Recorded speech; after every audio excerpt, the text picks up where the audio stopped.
बिस्मिल्लाहिर्रहमानिर्रहीम अस्सलाम वालेकुम। Welcome to my channel Ramzan cook book episode number 11 chicken रेशा कबाब की रेसिपी के साथ हाजिर है। मेक एंड स्टोर रेसिपी है, बनाने में इंतहाई आसान और इंतहाई लाजवाब। ये जो कबाब हैं आपके अफ्तार को चार चांद लगा देंगे। तो ये कबाब बनाने के लिए सबसे पहले हमने चने की दाल का एक कप लिया है, उसको हमने साफ़ कर लिया है। साफ़ करके हम इसको 1 घंटा पहले जो है भिगो के रख देंगे। अब हम चने की दाल लेंगे, उसके साथ हमने लिया है 1.5 पाव चिकन। अगर आपके पास बोन वाला चिकन है तो भी कोई फ़र्क नहीं पड़ेगा, और मेरे पास यहाँ पे जो है बोनलेस चिकन है, मैं इसका इस्तेमाल करूँगी। उसके साथ हमने लिए हैं 2 आलू और 4 से 5 अदद आप ले सकते हैं लहसुन के जवे। ये तमाम चीज़ें आपने लेनी है। अब हम इन चीज़ों को जो है बॉयल करेंगे। इंतहाई मज़ेदार ये कबाब बनेंगे, लेकिन शर्त ये है कि आपने रेसिपी को एंड तक देखना है। अगर आप स्किप करके देखेंगे तो आप इस तरह के कबाब जो है वो नहीं बना पाएँगे।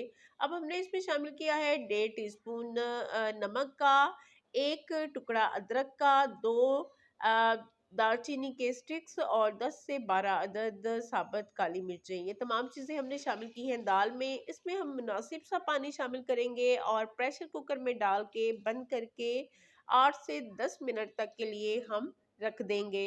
आपने पानी शामिल करते हुए एहतियात करनी है, ना बहुत ज़्यादा ज़्यादा डालना है, ना बहुत कम डालना है। प्रेशर कुकर को हमने उतार लिया है, चिकन को अलहदा कर लिया है, आलूओं को अलहदा कर लिया है, और चने की दाल में अगर थोड़ा-सा पानी था तो उसको हम खुश्क कर लेते हैं। आलू जो है उनको हमने छील के मैश कर लिया है, और दाल में से जो साबुत खड़े मसाले थे उनको निकाल दिया है। चिकन को हमने कर लिया है रेशा। अब इन तमाम चीज़ों को मिक्स कर लेंगे, और मिक्स करने के साथ इनको हम कर लेंगे मैश। अच्छे से हमने इनको मैश कर लेना है, और इनको किसी चॉपर में, मशीन में, ब्लेंडर में डालने की बिल्कुल भी ज़रूरत नहीं है। ये इसी तरह से आसानी से मैश हो जाएँगे। और दाल और आलूओं को मैश करने के बाद हमने इसमें चिकन भी शामिल कर दिया है, जिसको हमने रेशा-रेशा करके रखा हुआ था। और ये देख रहे हैं आप कि कितने अच्छे ये रेशे हुए हैं। ना तो ये बहुत गला हुआ चिकन लग रहा है और ना ही ये कच्चा है। अब इसमें हम शामिल कर रहे हैं 1 टीस्पून सुरख मिर्च पाउडर का, uh, half teaspoon black pepper powder, 1 tablespoon ज़ीरा, और इन तमाम चीज़ों को हम शामिल करके अच्छे से मिक्स कर लेंगे। हाथों को अच्छे से हमने धोया हुआ है, इस वजह से हाथों की मदद से ही हम इसको मिक्स करेंगे।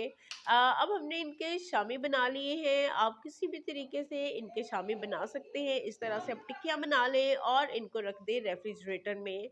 इसको स्टोर करके 1 महीने तक हम रख सकते हैं, और फिर जब कभी दिल करे हम इनको निकाल के फ्राई करके एंजॉय कर सकते हैं। तो यहाँ पे मैंने ज़्यादा शामी बनाए हैं, लेकिन मैं अपनी ज़रूरत के मुताबिक शामियों को फ्राई करूँगी और बाकियों को ज़िप-लॉक बैग में डाल के फ्रीज़ कर दूँगी।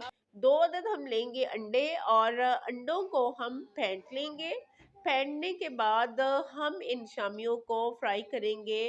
अ, हम पैन में तेल शामिल करेंगे, और उसको गर्म होने के बाद हम अंडों में शामी डिप करने के बाद इनको फ्राई कर लेंगे।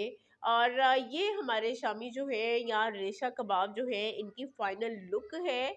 आप इनको अरेंज करें किसी अच्छी सी प्लेट में और अपने मेहमानों को सर्व करें। तो ये थी हमारी आज की मज़ेदार सी रेसिपी।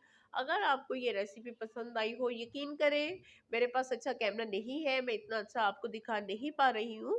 बहुत परफेक्ट लुक है और टेस्ट में भी लाजवाब है। तो सिर्फ़ आपने ख्याल रखना है कि परफेक्ट मेजरमेंट्स के साथ इनको बनाना है। तो ये थी हमारी आज की रेसिपी। पसंद आने की सूरत में फीडबैक दीजिएगा। अपना, अपनी फैमिली का ख्याल रखिएगा। हमें करते रहे सपोर्ट। मिलते हैं नेक्स्ट वीडियो में। टिल देन अल्लाह हाफ़िज़।